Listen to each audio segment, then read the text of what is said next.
खुलुमबाय रायजोफोर दिनै फुंबिलिनि खौराङाव फिन खेबसेबाव बयखौ बरायनानै लाग्रोबाय जायफोर बिथांमोना आंनि बे लेटेस्ट बड' क्रिएटर चेनेलाव गोदानै नायदों बिथांमोना फुंनि समाव आरो मोनाबिलिनि समाव लेटेस्ट खौरां एबा आपडेटखौ मोनबाय थानो थाखाय गिबियावनो चेनेलखौ साबस्क्राइब खालामना लाबानो जाबाय। दानिया फैदो खौरांखौ खोनासंलांनि। गिबि खौराङाव दङ 13थि बावखुंग्रि फोरबो 2026 गाहामै खुंफुंजाबाय थानाय समनि गेजेरावनो बर'जों बर' हिंसायारि जाथाय सोमजिदों। 13थि बावखुंग्रि फोरबोआ मैया नैथि सानाव खुंफुंजायो आरो बेयावनो एबा बावखुंग्रि फोरबोआव बर'नि दोरोङारि गामसा गाननायखौ होबथानाय मोनसे जाथाया सोराङाव फैदों, जेराव दोरोङारि बर' गामसा गाननायनि थाखाय सासे लाइमोनखौ सानजौफुनि जानाय जायगायाव हाबनो होआखै होननानै अजद होदों सासे सुबुं एबा लाइमोना। अजद होनाय बायदिब्ला बावखुंग्रि फोरबोआव बे जाथायानो दान्थे बिदान्थे सोमजिहोदों। जाथायनि मोनसे भिडिअ'आ ससियेल मिडियायाव भाइरेल एबा गोसारगासिनो दं, जेराव जाग्रा आदार सामलायगिरि महरै सिनायजानाय सासे सुबुङा माखासे सेंग्राफोरजों नांज्लायनानै बे थिरांथानि सायाव सोंथि दिखांनायखौ नुनो मोननाय जादों। खौरां मोननाय बायदिब्ला दोरोङारि गामसा गानोब्ला जानो मोननाय नङा होनना बुंनाय बाथ्रा। बेराफारसेथिं लाइमोना बावखुंग्रि फोरबोआव हाजो ट्रेकिं बादायलायनायाव बाहागो लादोंमोन आरो बिथाङा कुपन नाम्बार लानानै जानो थाखाय बिथाङा बेलासिनि ओंखामखौ नागिरनानै फैदोंमोन आरो बिथाङा जानाय जायगायाव सफैनायनि उनाव बिथाङा गामसा गाननायनि जाहोनाव हाबनो होयि जाथाया सोराङाव फैयो। बे जाथाया जायगानि सुबुंफोर आरो हारिमुआरि नोजोरगिरिफोरनि गेजेराव गोख्रों फिनजाथाय सोमजिहोदों।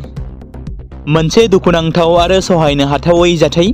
सासे लाइमोन सिख्ला एबा फरायसुलिया गावनि जिउखौ अबथिरा फोजोबनानै लादों। उदालगुरि जिल्लानि बेन्दोंआव थानाय रौता बालुगमारि टेन्टामाका गामिनि फिसौजो जानाय कबिता दैमारि बिथाङा बावैसो सिगाङाव SSLC आनजादनि फिथाइखौ फोसावखांनायनि उनावनो मोजां फिथाइ मोनैनि दुखुजों एबा गावनि हास्थायनाय लुबैनाय बादि जौखोन्दो मोनैनि जाहोनाव 12 एप्रिल खालारनि फुंबिलि समाव गावखौनो फोजोबना लायो। बिथांनि जिउमाया जाहाथे सोरगोआव आलो गोजोन जायगा मोनहैयो, बेखौनो आंनि बे लेटेस्ट बड' क्रिएटर चेनेलनि जानानै इसोरनिसिम आरज गाबहरनाय थाबाय। जाथायनि बागै मिथिनो मोनबावनाय बायदिब्ला बिथांजोआ मानि थाखाय बेबादि गावनि जिउखौ अबथिरा फोजोबनानै लानो गोनां जाखो बेनि बागै दासिम आबुङै खौरां मोननाय जायाखैब्लाबो बिथाङा गावनि आनजादाव हास्थायनाय बायदि मोनैनि थाखाय गावनि अबथिरा जिउखौ फोजोबनानै लायो। सिंगापुराव आसामनि मुंदांखा देंखोगिरि जुबिन गार्गनि सोमोनांथाव थैनायनि थार बिजिरनाया दासिमबो सोराङाव फैयाखै। फार्स्टिं फास्ट ट्रेक कर्टआ सिगांनिफ्रायनो बे केसनि बिजिरनायखौ खालामगासिनो दं। गुवाहाटी गोजौ बिजिरसालिया बे केसनि बिजिरनायखौ बिजिरबावनो थाखाय बिजिरगिरि सुमित्रा सयकियानि दैदेननायाव मोनसेल' बिजिरगिरिनि बेन्च दाफुंदों। बे मोनसेल' बिजिरगिरिनि बेन्चआ बे केसनि गुबै दायनिगिरिफोरनि गेजेराव सासे दिमा हासाव जिल्लानि हाफ्लं साब जोबथेसालियाव जोबजानानै दोनजानाय शेखर ज्योति गस्वामी आरो अमृत प्रभा महन्तखौ सोंनाय फिननाय खालामदों। बे समाव नोंथांमोननि गेजेराव फोसावनो लादों मुलुगनां थाखोनि खौरां। इरान हादोरनि सुबुंफोरा फारफ्रोमथिंनिफ्राय मिसाइल बमा बेफ्रुनाय आरो गाग्लोबनायजों मोगा-मोगि जानो गोनां जादोंमोन। इजराइल, आमेरिका आरो इराननि गेजेराव दावहा जागायनायनि उनाव गोबां सानसिम दावहाया सोलिबाय थादोंमोन, नाथाय बेनि गेजेरावनो इरान आरो आमेरिका मोन्नैनिबो नोगोरारिफोरा एसे गोजोनग्लायनाय मोनदों, मानोना थांनाय 8 एप्रिल 2026 खालारखालि आमेरिका हादोरनि हादोरगिरि डनाल्ड ट्राम्पआ इरानजों दावहा दोनथ'नाया फैगौ सप्तानैसिम सोलिबाय थागोन होननानै फोसावदोंमोन एबा सिजफायारनि फोसावनाया 2 सप्तासिम सोलिगोन होननानै फोसावदोंमोन। दावहा दोनथ'नायनि फोसावनायनि उनाव मोन्नैबो हादोरनि नोगोरारिफोरा साननो हमदोंमोन दि गोजोन फैफिनगोन आरो थासारिया सिगांनि बायदि फैफिनगोन होनना, नाथाय थि समाव फिन खेबसे खौरां फैदों दि मोन्नैबो हादोरनि गेजेराव दावहा जाफिननो एबा जागायफिननो हागौ। दावहा जागायफिननायनि खौराङा मानो गोसारदों बेखौ मिथिनायनि सिगां जों बेखौ बुजिनो नांगोन दि माबे गोरोबथानि गेजेरजों दावहा दोनथ'नायखौ फोजोबनाय जादोंमोन। आमेरिका इरान दावहा दोनथ'नायनि थाखाय थि खालामनाय गुबै सर्तफोरा जाबाय फारियै सेथियाव हरमुज लामाखौ जाहाजफोरनि थांलाय फैलायखौ इराननि रौनिया हानजाया गोरोबहोगोन। नैथियाव हरमुज लामायाव गाग्लोबनाया बन्द जागोन। थामथियाव आमेरिकाया गासैबो जाहाज गाथोननिफ्राय गावनि रौनियाफोरखौ बोखारगोन। ब्रैथियाव हरमुसआव मोनसे रैखाथि गोनां ट्रानजिट सिस्टेम गायसनगोन। बेफोरबादिनो गोबां थांखि आजावनानै लादोंमोन। आसाम एसेम्बली बिसायख'थिखौ लानानै दासान्दि समाजारि बिजोङाव गोसारदों बिसायख'थिनि फिथाइ एबा रिजाल्ट होयैनि सिगांनो एक्जिट पल। जों मिथिगौ आसामजों लोगोसे भारतनि मोनबा रायजोनि एसेम्बलीनि रिजाल्टनि फिथाइखौ फैगौ 4 मे खालाराव फोसावनाय जागोन। मख'जाथावदि एसेम्बली बिसायख'थिया थांनाय 9 एप्रिल 2026आव आसाम, केरेला आरो पुडुचेरीआव खुंफुंजादोंमोन। फारियै आसामाव गासै 122 बिधानसभा, केरेलायाव 140 आरो पुडुचेरीआव मोन 30 बिधानसभा बियाबाव भट थुनाया जोबनानै थांखांबाय आरो फैगौ 4 मे खालाराव फोसावनाय जागोन भटनि फिथाइखौ। नाथाय भटनि रिजाल्ट फोसावैनि सिगांनो बारग' मन्त्रि उरखावग्रा ब्रह्मआबो एक्जिट पल फोसावदों। दासान्दि बिटिसिनि खुंथाय सोरखाराव थानाय बिपि पार्टीनि सुबुंफोरा एबा आइटि सेलफोरा एक्जिट पलखौ ओरैबायदि फोसावदों दि बिपिएफआ मोनगोन मोन 11, बिजेपिआ मोन 4 आरो इउपिपिएलआ 0। बेबादि फोसावनायखौ नुनो मोननाय जादों। बेराफारसेथिं बेरेखा दोलोनि एबा खुंथाय सोरखाराव गैयै एबा इउपिपिएल पार्टीनि आइटि सेलफोरा फोसावनाय एक्जिट पलनि बायदिब्ला मोन 15 बिटिसि एलएसिनिफ्राय इउपिपिएलआ मोनगोन मोन 9 मासि, बिपिएफआ मोनगोन मोन 3, बिजेपिआ मोनगोन मोन 1, कंग्रेसआ मोनगोन मोन 1, आरडीआ मोनगोन मोन 1 बायदि बायदि एक्जिट पल फोसावनायखौ नुनो मोनदों। बेबायदिनो एमएलए बिसायख'थिखौ लानानै बारग' मन्त्रि उरखावग्रा ब्रह्म बिथाङाबो एक्जिट पल फोसावदों। बिथाङा मोनसे पस्टनि गेजेरजों ओरैबायदि बुंदों दि दासिमाव फैनाय रिपर्टनि बायदिब्ला बे बिसायख'थियाव इउपिपिएल आरो बिपिएफ मोन्नैबो बिटिसि हालामनिफ्राय समान समान देरहागोन। बिजेपिआ मोन 2 आरो कंग्रेसआ मोन 1 देरहागोन होनना बेबादि बुङो उरखावग्रा ब्रह्म बिथाङा। मख'नो गोनांदि फैगौ 23 आरो 29 एप्रिल खालाराव आरोबाव आसाम, केरेला, पुडुचेरीआव जानाय बायदिनो मोननै रायजोआव खुंफुंजागोन बिसायख'थि। फारियै 23 एप्रिल खालाराव तामिलनाडु, 23 आरो 29 एप्रिल खालाराव वेस्ट बेंगलाव खुंजागोन बिसायख'थि। दायो बे मोननै रायजोखौ लाफानानै जयैनो मोनबा रायजोनि बिसायख'थिनि रिजाल्टखौ फोसावनाय जागोन 4 मे खालाराव। गरेजबरनि 2 नं रौमारियाव शरद फुजानि सान्दा खांनायखौ लानानै सोमजिनाय दुंहाव थासारिया गिख्रंथाव महर लादों। मुस्लिम आरो बेंगलि हारिनि गेजेराव दाङाबाजि जाथाय सोमजिहोगिरिफोरनि न'खौ सिलिंखार खालामदों। प्रशासनखौ गोख्रों रैखाथि होनो खावलायदों। नेमसु, एबिएमसु आरो बेंगलि फेडारेशननि गेजेराव गोजोन थासारि फोथांना लाखिनो थाखाय मैया खौरांगिरि मेल बानजायदों। जाथायखौ लाना रावबो जाहाथे गुबुन फाव फान्दाया बेनि बागै नोजोर होनो खावलायदों आफादफोरा। थांनाय 11 एप्रिलनि बेलासि तामुलपुर जिल्लानि सिङाव थानाय 2 नं रौमारियाव शरद फुजानि मुङाव केन्दा खांनायखौ लाना माइनरिटि हारिनि सासे सुबुंजों बाथ्रा दान्थेलायनायजों बुलायनाय थासारि सोमजिदोंमोन। बेखौ लानानैनो हिन्दु आफादफोरनि गेजेराव एबा गोबां मददगिरिफ्रा गामियाव फैना सान महम्मद आलीनि न'खौ बुफाय बुसि खालामना बाइक गंसेखौबो सावनानै सेवहांगार खालामदोंमोन। बे जाथाया थांनाय हरनिफ्राय आरोबाव ओनसोलाव सिङारि दुंहाव थासारि सोमजिदों। थासारिखौ दबथायनो 2 नं रौमारि गामियाव मैया हरनिफ्राय गोबां ब्लेक कमान्ड' रेपिड' एक्शन फर्स आसाम पुलिसफोरा सोरगिदिं रैखाथि होफैयो। थासारिया आथिखालाव मोजाङाव फैगासिनो दं। दिनै मुस्लिम हारिनि गोबां आफादफोरजों लोगोसे बेंगलि फेडारेशनजों जथायै गोजोन खौसेथि फोथांना लाखिनो बयखौबो गुवारै खावलायो। आरो दिनै पुलिस बिफाना जाथायजों लोब्बा थानाय सान महम्मद आली, आजिम आलीजों लोगोसे न'खौ सावनाय आरो बुफाय बुसि खालामनायनि दायाव बिनय नाथ, 36 बोसोर बैसोनि, दुलाल दास, निबारन देबनाथ, गौतम बर्मन, दीपराज देबनाथ बिथांमोनखौ पुलिस बिफाना खायो होनना आरो जेलाव दैथायहरबाय होनना फोरमायदों। प्रफेसार रमेश सि बरदवास आरो मुगानि दावहारु करेन्द्र बसुमतारीनो गुरुदेव कालीचरण बान्था 2026नि थाखाय फोसावबाय। मख'जाथावदि गुरुदेव कालीचरण ब्रह्म ट्रास्ट थामहिनबा GKBTआ 8थि गुरुदेव कालीचरण ब्रह्म बान्थाखौ दिनै फोसावबाय। फैगौ 18 एप्रिल खालाराव गुरुदेव कालीचरण ब्रह्मनि 167थि जोनोम सान फालिथायजों लोब्बा लाखिनानै देग्लायनि 2026 मायथाइनि बान्थाखौ प्रफेसार रमेश सि बरदवासनो होनो थाखाय फोसावबाय आरो बे बान्थाखौ अदालगुरि जौमा फरायसालिनि अडिट'रियामाव गथायगोन। बिथाङा भारतारि सान्थौ आरो भारतारि गियाननि सासे मुंदांखा फरायसंगिरि, दिल्ली मुलुगसोलोंसालियाव 3 जिथाइनिबो बांसिन बिदिन्थि गोनां सोलोंथायारि सिबिथाय गोनां बिबुंगोरा आरो संस्कृत बिफाननि गाहायजों लोगोसे गाहाय सोलोंथायारि बिबान लानानै हाबा मावदोंमोन। उनाव महर्षि बाल्मीकि संस्कृत मुलुगसोलोंसालि आरो कैटलनि भाइस चेन्सेलर महरैबो बिथाङा हाबा मावदोंमोन। बैदिक बिथिङाव बिथांनि रोंग'सायारि बिहोमा फरायसंनाय, मीमांसा सान्थौ बिगियान आरो इन्ड'-इउर'पियान बिजिरसंनाय सोलोंथायारि बिथिङाव गुवारै सिनायथि मोननो हानाय सासे गेदेमा सुबुं। बेराफारसेथिं बर' सोमावसारनायनि सासे गोख्रों दैदेनगिरि, बर' माहारिनि अबदान गोनां सासे राफोद राजखान्थिगिरि, लिरगिरि, देंखोगिरि, थुनफावथायगिरि, बारग' आसाम आयेन आफादनि सोद्रोमा, रुंसारि मुगानि दावहारु करेन्द्र बसुमतारीनि बिथांनि मुङावबो बे बान्थाखौ गथायनाय जागोन। बिटिसिआव आरोबाव मोनसे दुखुनांथाव जाथाय, मोनसे गिख्रंथाव लामा जाब्रबथायाव सासे बर' सुबुंनि जिउ खहा आरो गोबांथार जोखोम जानाय खौरां मोनदों। मिथिनो मोनदों दिनै फुंबिलियाव तामुलपुर जिल्लानि गरेस्वराव मोखांजों मोखां सौग्रावलायनायाव जानाय मोनसे दुखुनांथाव लामा जाब्रबथायाव सासे सुबुंनि जिउ खहा जायो आरो सा 11 सुबुंफोरा गोब्राबै जोखोम जायो। बे जाब्रबथाया गरेस्वर सौगाव फुंनि 6 रिंगासो समाव जायो, जेब्ला रङियानिफ्राय तामुलपुर फारसे फैबाय थानाय गंसे अट'रिक्सा AS2HC 4667 नम्बरनि गंसे अट'रिक्साया रङिया फारसे थांबाय थानाय गंसे इक' गारि जाय AS13R7370 नम्बरनि बे गारिजों मोखांजों सौग्रावफैयो आरो बे जाथायाव जिउ गोमानाय सुबुंखौ महेश बर' 40 बोसोर बैसोनि होनना सिनायथि मोननाय जादों, जाय बिथाङा जायगायावनो जिउ खोमानो गोनां जायो।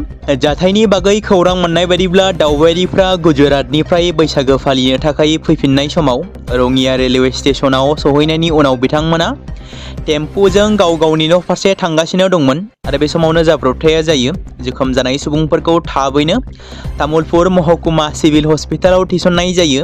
जोखोम जानाय सुबुंफोरनि गेजेराव 2 सुबुंनि हालोदा गोब्राब हालोदाव दं आरो बिथांमोनखौ गोजौ थाखोनि फाहामथायनि थाखाय आरोबाव गुवाहाटी मेडिकेल कलेज एन्ड हस्पिटालाव दैथायहरनाय जादों होनना मिथिनो मोनदों।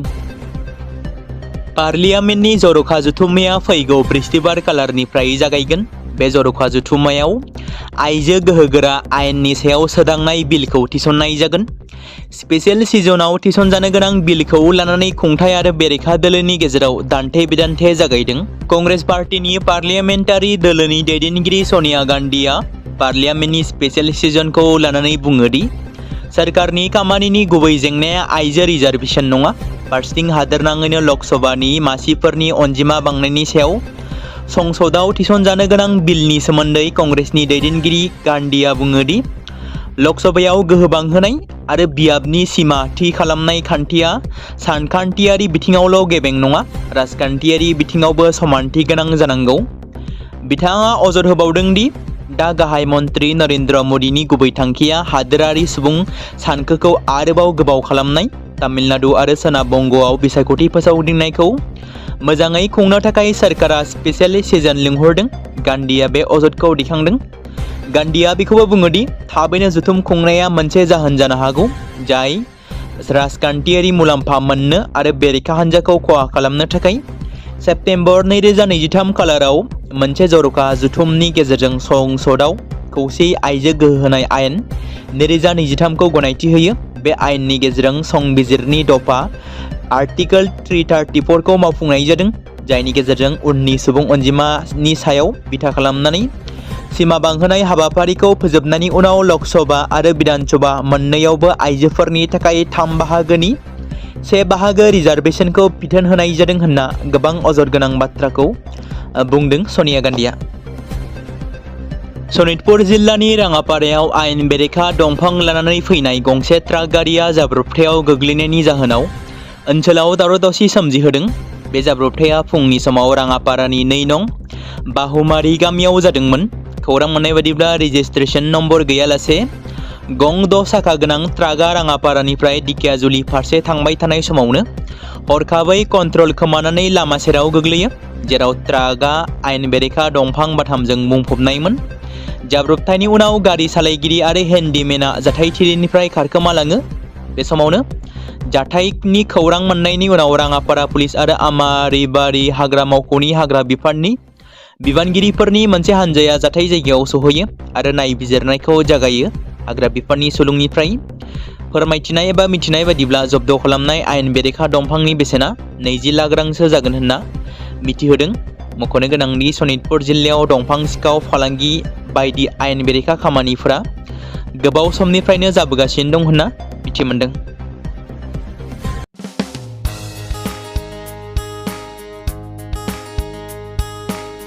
बे समाव मोनसे गोजोनथाव खौरां बिटिसि हालामनि रायजो राजाफोरनि थाखाय मोनसे गोनां फोसावथाय। क'क्राझार जिल्लानि सिङाव थानाय बड'लेण्ड एकाडेमि सिनियर सेकेन्डारि स्कुला लानानै फैदों गोजोनथाव खौरां। बड'लेण्ड एकाडेमि सिनियर सेकेन्डारि स्कुला 2026 आरो 2027 सोलोंथाइ बोसोरनि थाखाय लानानै फैदों नार्सारिनिफ्राय लानानै थाखो 9 सिम फरायसा आरो फरायसुलिफोरनि गुन गोनां सोलोंथाइनि थाखाय खम बेसेनावनो गोदानै मुं थिसननायनि खाबुखौ होगासिनो दं। मख'जाथावदि क'क्राझार जिल्लानि हल्टुगाव आउटपस्टआव थानाय क'क्राझार तिनिआलिनि बड'लेण्ड एकाडेमि सिनियर सेकेन्डारि स्कुला गुन गोनां सोलोंथाइ होनायजों लोगोसे थाखो 9 नि थाखाय इलेक्टिभ साबजेक्ट महरै मेथामेटिक्स, जिअ'ग्राफि, हिन्दी, हिस्टरि बायदि आयदाखौ लानो हागोन। मोजां सोलोंथाइ लानायनि अनगायैबो बड'लेण्ड एकाडेमि सिनियर सेकेन्डारि स्कुलाव उफ्रा सोलोंथाइ हिसाबै environment field study, English speaking course बायदिखौ लाफानानै सोलोंथाइ लानो हागोन। बेनि अनगायैबो गोजान लामा हान्थिनानै फरायग्रा फरायसा फरायसुलिफोरनि थाखाय आलादायै मोजां हस्टेलाव थानानै फरायनो हानायनि खाबुफोर होनाय जादों। बेनि थाखाय नोंथांमोना आबुङै मिथिबावनो थाखाय एबा थोंजोङै फोनांजाब खालामहर 9101 488 399 जानबुं नम्बराव। बे समाव मोनसे गोनां फोसावथाय बर' सावथुन नायनानै मोजां मोनग्रा गासै बर' रायजो राजाफोरनि गेजेराव लानानै फैदों मोनसे बर'नि OTT प्लेटफर्म गोनां, जाय प्लेटफर्मनि गेजेरजों नोंथांमोना बर'नि गोदान गोजाम सावथुनफोरखौ नुनो मोनगोन। थांनाय माखासे बोसोर सिगां बर'नि गेजेराव लानानै फैनाय निउबो एप बायदिनो फिन आरोबाव लानानै फैदों बर' रायजो राजाफोरनि थाखाय। बे बाथ्राखौ मख'नाया गोनांदि 2025 मायथाइनि जानुवारि दानाव ओंखारनाय आंगो स्ट्रिम मुंनि मोनसे OTT प्लेटफर्म गोनां निउबो एपनि गेजेरजों नोंथांमोना गोबांथार बर'नि सावथुनफोर जेरै ट्रेजेडि, रमान्टिक, एक्सन आरो कमेडिजों बुंफबनाय सावथुनफोरखौ नुनो मोनगोन। जेरै सनानि नखर, थांखि गैयै समाज, अनसुला आफा, हिर', बिमा बायदि बाजै, अर, थैसाम, वान्टेड, संदान आरो रं नाम्बार बायदि सावथुनफोरा मख'जाथाव। बेफोर सावथुनफोरखौ नायनो थाखाय नोंथांमोना गिबियावनो आंगो स्ट्रिम एपखौ गाव गावनि मबाइलाव थानाय प्ले स्ट'रनिफ्राय डाउनल'ड खालामनानै लोगोसे इनस्टल खालामनानै गावनि मबाइल नाम्बारजों लगइन खालामनानै लाग्रोनांगोन।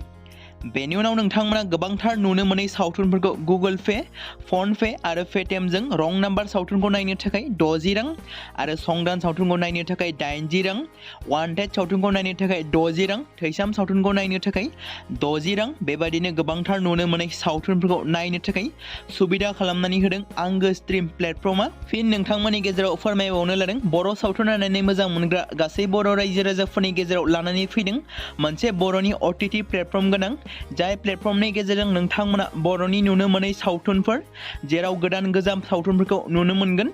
बे बाथ्राखौ मख'नाया गोनांदि 2025 मायथाइनि जानुवारि दानाव दिहुनजानाय आंगो स्ट्रिम मुंनि मोनसे OTT प्लेटफर्म गोनां एपनि गेजेरजों नोंथांमोना गोबांथार बर'नि ट्रेजेडि, रमान्टिक, एक्सन आरो कमेडिजों बुंफबनाय सावथुनफोरखौ नुनो मोनगोन। जेरै रं नाम्बार, संदान, वान्टेड, थैसाम, अर, बिमा बायदि बाजै, हिर', अनसुला आफा, थांखि गैयै समाज, सनानि नखर बायदि बायदि सावथुनफ्रा मख'जाथाव।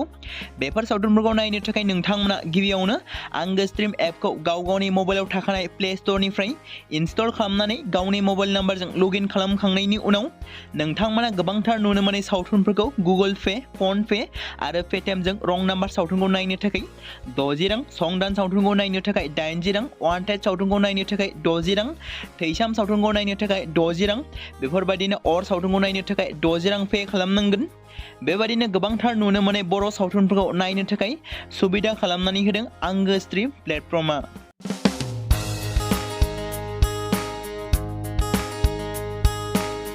बे समाव मोनसे गोजोनथाव खौरां बिटिसि हालामनि रायजो राजाफोरनि थाखाय मोनसे गोनां फोसावथाय। क'क्राझार जिल्लानि सिङाव थानाय बड'लेण्ड एकाडेमि सिनियर सेकेन्डारि स्कुला लानानै फैदों गोजोनथाव खौरां। बड'लेण्ड एकाडेमि सिनियर सेकेन्डारि स्कुला 2026 आरो 2027 सोलोंथाइ बोसोरनि थाखाय लानानै फैदों। नार्सारिनिफ्राय लानानै थाखो 9 सिम फरायसा आरो फरायसुलिफोरनि गुन गोनां सोलोंथाइनि थाखाय खम बेसेनावनो गोदानै मुं थिसननायनि खाबुखौ होगासिनो दं। मख'जाथावदि क'क्राझार जिल्लानि हल्टुगाव आउटपस्टआव थानाय क'क्राझार तिनिआलिनि बड'लेण्ड एकाडेमि सेनियर सेकेन्डारि स्कुला गुन गोनां सोलोंथाइ होनायजों लोगोसे थाखो 9 नि थाखाय इलेक्टिभ साबजेक्ट महरै मेथामेटिक्स, जिअ'ग्राफि, हिन्दी, हिस्टरि बायदि आयदाखौ लानो हागोन। मोजां सोलोंथाइ लानायनि अनगायैबो बड'लेण्ड एकाडेमि सेनियर सेकेन्डारि स्कुलाव उफ्रा सोलोंथाइ हिसाबै environment field study, English speaking course बायदिखौ लाफानानै सोलोंथाइ लानो हागोन। बेनि अनगायैबो गोजान लामा हान्थिनानै फरायग्रा फरायसा फरायसुलिफोरनि थाखाय आलादा आलादायै मोजां हस्टेलाव थानानै फरायनो हानायनि खाबुफोर होनाय जादों। बेनि थाखाय नोंथांमोना आबुङै मिथिबावनो थाखाय एबा थोंजोङै फोनांजाब खालामहर 9101 488 399 जानबुं नम्बराव।